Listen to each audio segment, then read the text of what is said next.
முதல் வாசகம். என் கட்டளைகளுக்கு செவிசாய்த்திரு. இறைவாக்கினர் எசாயா நூலிலிருந்து வாசகம். அதிகாரம் 48, இறைவசனங்கள் 17 முதல் 19 முடிய. இஸ்ரேலின் தூயவரும் உன் மீட்பெருமான ஆண்டவர் கூறுவது இதுவே: உன் கடவுளாகிய ஆண்டவர் நானே. பயனுள்ளவற்றை உனக்கு கற்பிப்பவரும் செல்ல வேண்டிய வழியில் உன்னை நடத்துபவரும் நானே.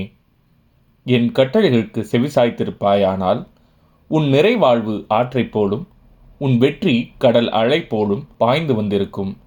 உன் வழிமரபினர் மணல் அளவாயும், உன் வழித்தோன்றர்கள் கதிர்மணிகள் போன்றும் இருந்திருப்பர்.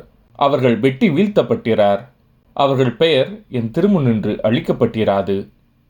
இது ஆண்டவரின் அருள்வாக்கு. இறைவா, உமக்கு நன்றி. பதிலுரை பாடல். ஆண்டவரே, உம்மை பின்தொடர்பவர் வாழ்வின் ஒளியை கொண்டிருப்பார். நற்பேறு பெற்றவர் யார்?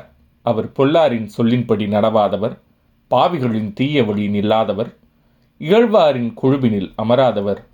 ஆனால் அவர் ஆண்டவரின் திருச்சட்டத்தில் மகிழ்ச்சியுறுபவர், அவரது சட்டத்தை பற்றி இரவும் பகலும் சிந்திப்பவர்.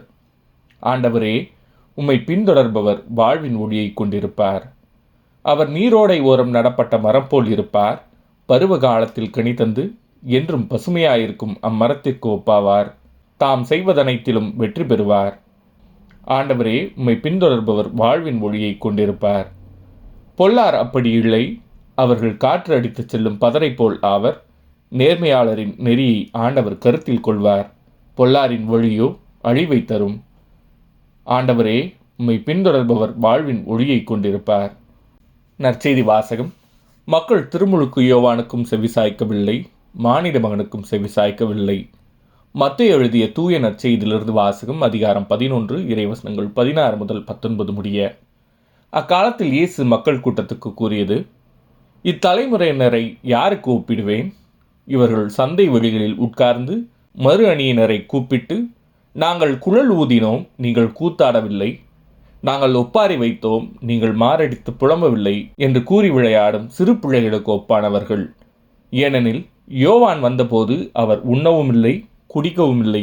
இவர்களோ அவன் பேய் பிடித்தவன் என்கிறார்கள். மானிட மகன் வந்துள்ளார், அவர் உண்கிறார், குடிக்கிறார். இவர்களோ இம்மனிதன் பெருந்தீனிக்காரன், குடிகாரன், வரி தண்டுபவர்களுக்கும் பாவிகளுக்கும் நண்பன் என்கிறார்கள். எனினும் ஞானம் மெய்யானது என்பதற்கு அதை ஏற்றுக்கொண்டோரின் செயல்களே சான்று.